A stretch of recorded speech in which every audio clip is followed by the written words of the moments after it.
함께 보실 하나님 말씀은 신약성경 히브리서 9장입니다. 오늘 12월 9일 히브리서 9장을 읽는 날인데 다 읽진 않고 1절부터 10절까지만 봉독하겠습니다. 신약성경 히브리서 9장 1절부터 10절까지 말씀, 신약성경 361쪽 전후를 보시면 되겠습니다. 1절부터 10절까지 말씀 함께 봉독합니다. 첫 언약에도 섬기는 예법과 세상에 속한 성소가 있더라.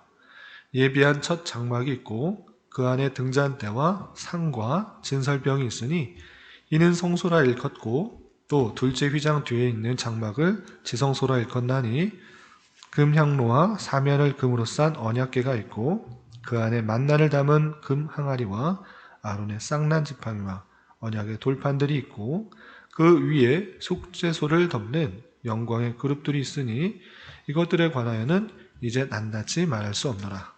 이 모든 것을 이같이 예배하였으니 제사장들이 항상 첫 장막에 들어가 섬기는 예식을 행하고, 오직 둘째 장막은 대제사장이 홀로 1년에 한 번 들어가되 자기와 백성의 허물을 위하여 드리는 피 없이는 아니하나니, 성령이 이로써 보이신 것은 첫 장막이 서 있을 동안에는 성소에 들어가는 길이 아직 나타나지 아니한 것이라.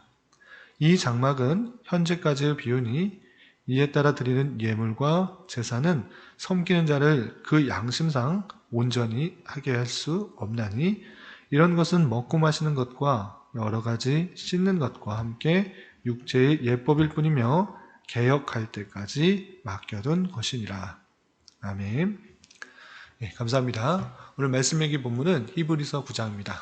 우리가 계속해서 히브리서를 읽고 있는데, 히브리서를 통하여서 구약시대의 여러 가지 제사 제도와 제사장의 그런 예표들이 어떻게 예수 그리스도와 연결될 수 있는지를 잘 살펴볼 수가 있습니다. 그래서 히브리서를 통해서 구약과 신약의 내용들을 연결할 수 있는 중요한 그런 수단이 되는, 그런 방편이 되는 것이 히브리서다라고 할 수 있겠습니다. 그래서 히브리서를 잘 읽어서 구약과 신약이 다른 것이 아니라 예수 그리스도로 말미암아 통일된다는 그 언약의 통일성들을 온전히 확인할 수 있는 그런 책이기 때문에 조금 어렵더라도 그 내용들을 잘 살펴서 우리 삶에 적용할 수 있어야 될 것입니다. 우리가 앞서서 7장, 8장, 9장에서 통하여서 예수 그리스도께서 멜기세덱의 반차를 조차 큰 대제사장이 되어서 새 언약에 더 나은, 더 좋은 중보자가 된다라는 것들을 깨달았고, 오늘 9장에서는 구약시대의 제사 제도 중에 장막과 또 피 흘림의 제사가 어떻게 예수 그리스도와 연관성이 있는지, 연계가 되는지에 대해서 설명해 주고 있는 것입니다. 그 내용을 좀 더 살펴보도록 하겠습니다. 우선 1절부터 10절까지, 우리가 10절까지 읽었는데 10절까지는 구약시대의 장막의 제도에 대해서, 장막의 모습에 대해서 표현해주고 있는데, 그 모습이 이러한데 이러한 것이 예수 그리스도와 어떻게 연결되는지를 설명해 주기 위해서 구약의 장막의 모습들을 표현해 주고 있는 것입니다.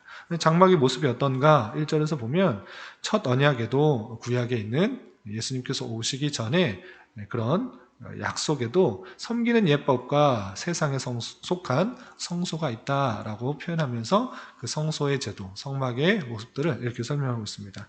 2절 보면 예비한 첫 장막이 있고 그 안에는 등잔대와 상과 진설병이 있으니 이는 성소라 일컫고, 장막 안에는 성소와 지성소가 있었습니다. 성소로 먼저 들어가고 그 안에 무엇이 있느냐? 등잔대, 상, 진설병이 있다. 거룩한 곳에서 성소라 일컫고 거기에는 등잔대와 상과 진설병이 있다 이렇게 표현하고 있고, 그리고 그 안에 또 장막으로 휘장을 통하여서 또 두 번째 장막으로 들어가는데 그것을 지성소라 일컫는다 이렇게 표현하고 있는 것입니다. 3절 보면 또 둘째 휘장되어 있는 장막을 지성소라 일컫나니, 지성소는 무엇입니까? 지극히 거룩한 곳, 그래서 지성소 이렇게 표현한 것입니다. 성소도 거룩한 곳인데 더 지극히 거룩한 곳에서 지성소라 일컫는데, 왜 지극히 거룩한 곳인가 라고 할 때는 더욱더 하나님의 임재를 표현할 수 있는 곳이 지성소이기 때문에 그렇습니다. 그럼 지성소에 무엇이 있었는가? 4절 보면 금향로와 사면을 금으로 싼 언약궤가 있고 그 안에 만나를 담은 금항아리와 아론을 쌍난 지팡이와 언약의 돌판들이 있고 라고 하면서 지성소를 들어가기 위해서는 금향로를 지나서 그리고 언약궤가 있는데 그 안에 아론의 만나를 언약궤가 있고 그 안에 만나를 담은 금항아리와 아론의 쌍난 지팡이, 언약의 돌판들이 있다 이렇게 표현되고 있습니다.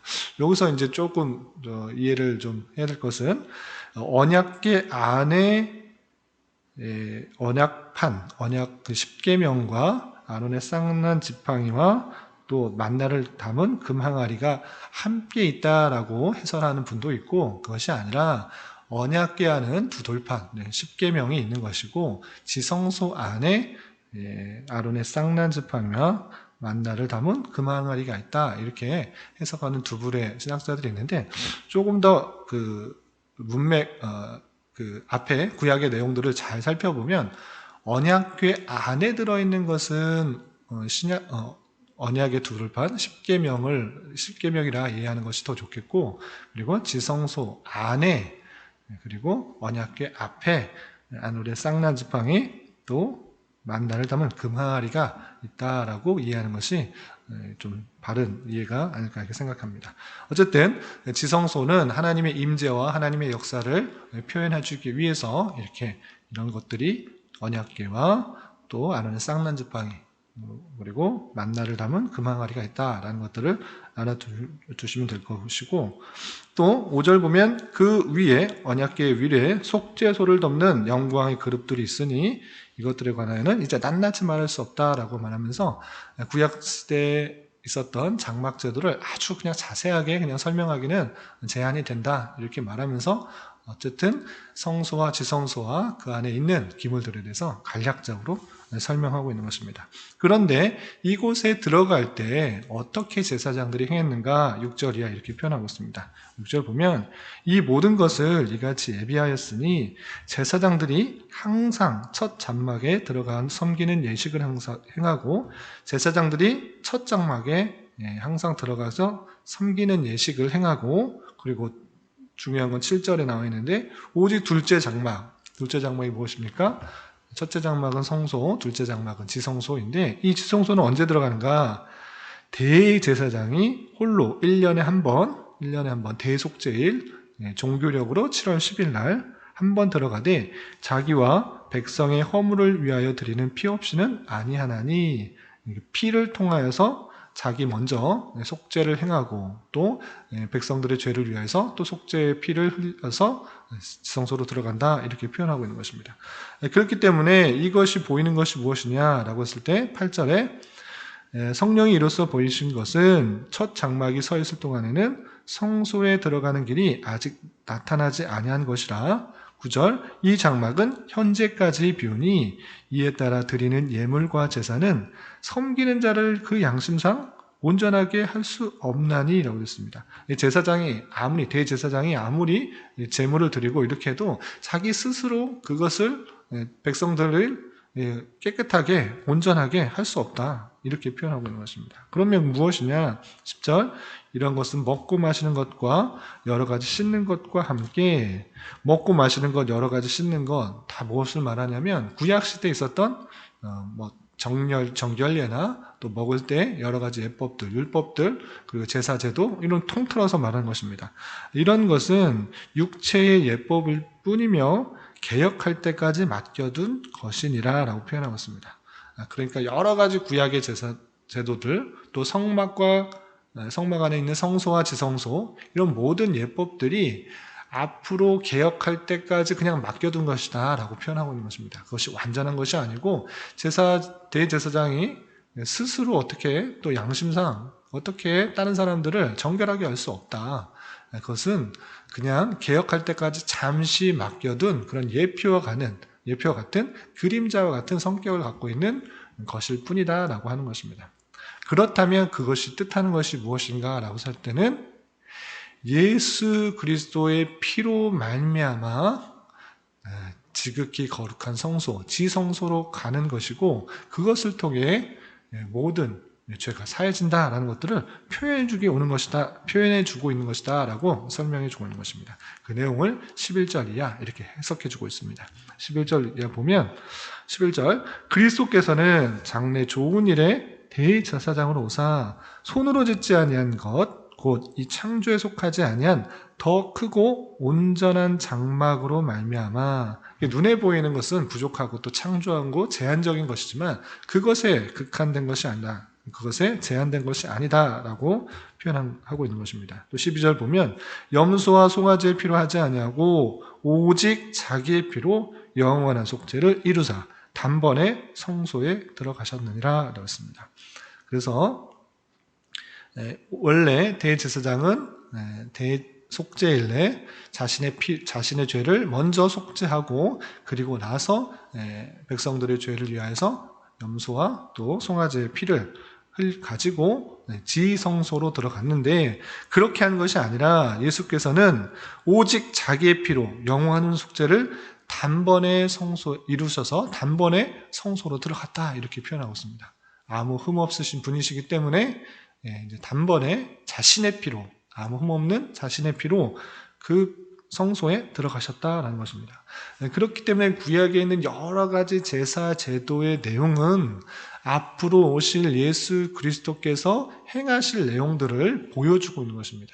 그렇다면 성소가 어디고 또 지성소가 어디입니까? 그것은 다름 아니라 지극히 거룩한 곳, 그것은 하나님의 임재가 있다라는 것들을 보여주는 곳인데 그것은 다름 아니라 하늘인 것입니다. 하늘.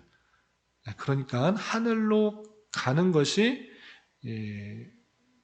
대제사장이 자신의 염소와 황소의 피를 가지고 지성소로 들어가는 것처럼 예수 그리스도께서 자신의 피를 흘리시고 또 성소, 지극히 거룩한 성소로 들어가는 것은 하늘로 올라가는 것을 뜻하는 것입니다. 그러니까 자신이 십자가에 달려 돌아가시는 것, 피 흘려 돌아가시는 것을 피 흘림이라 이렇게 표현하고 또 지성소로 가는 것, 그것을 부활하셔서 승천하는 것, 그것이 지성소로 들어가는 것이다 라는 것들을 표현해주고 있는 것입니다.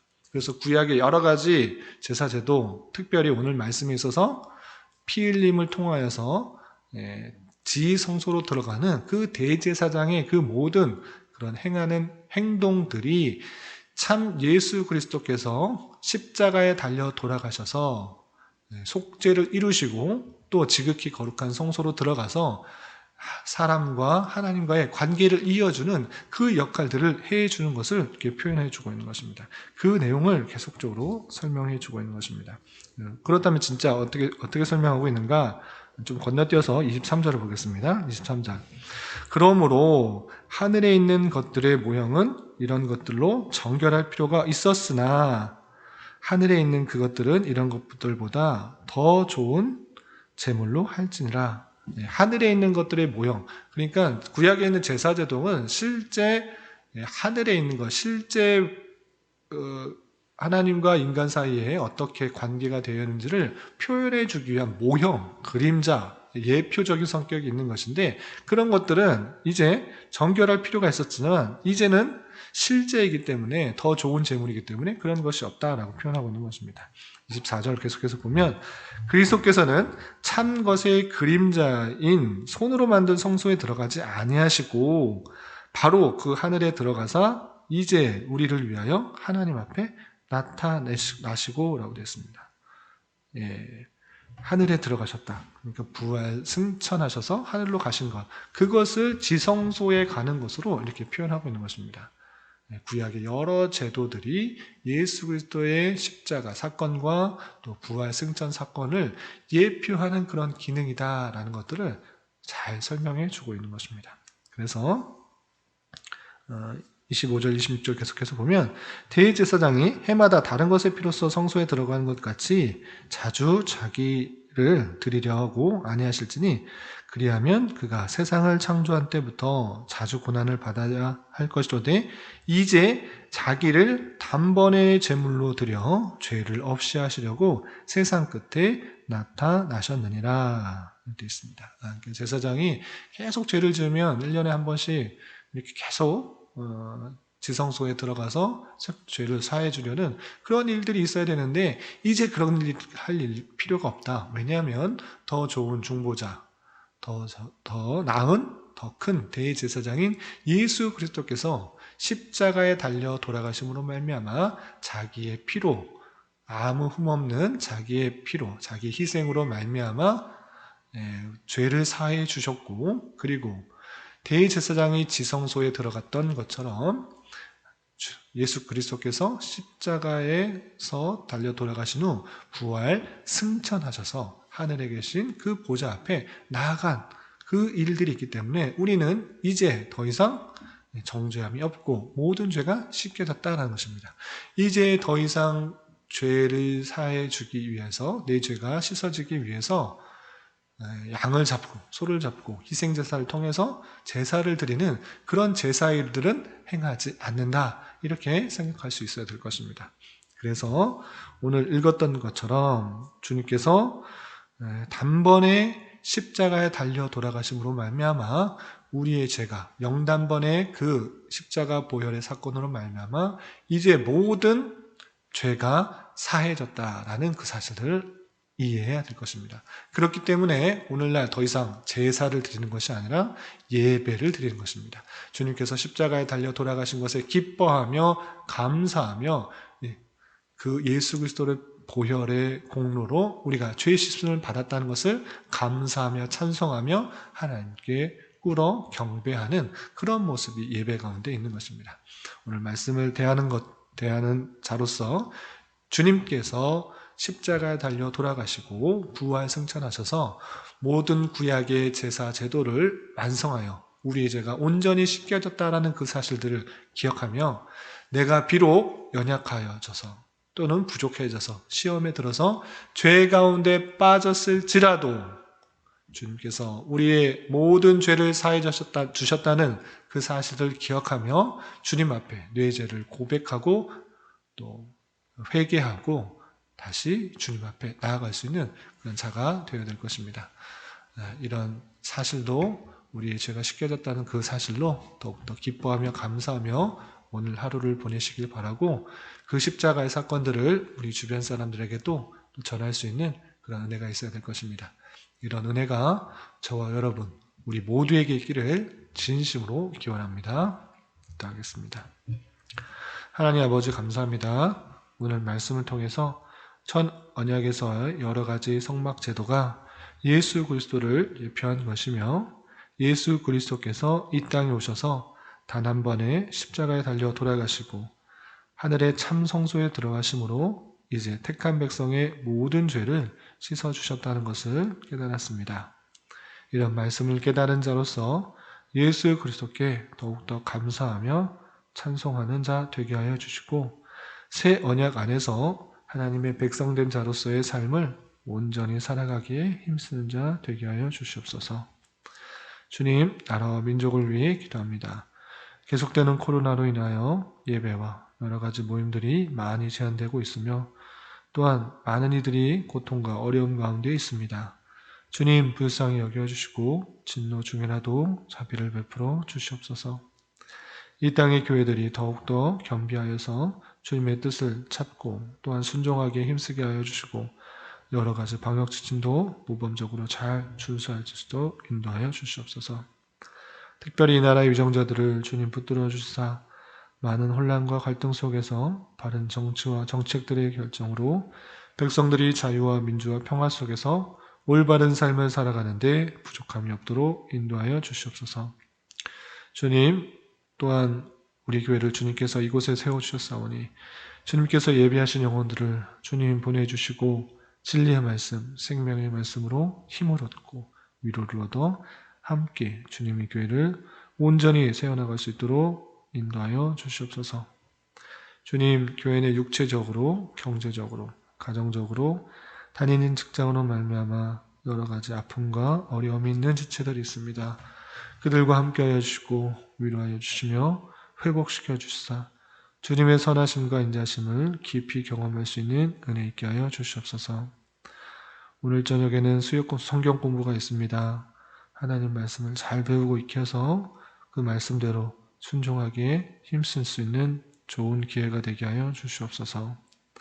이 시간 각자 간절히 간구하는 기도 제목 주님께서 들으시고 가장 선한 것들로 응답하여 주시옵소서. 예수님의 이름으로 기도드리옵나이다. 아멘.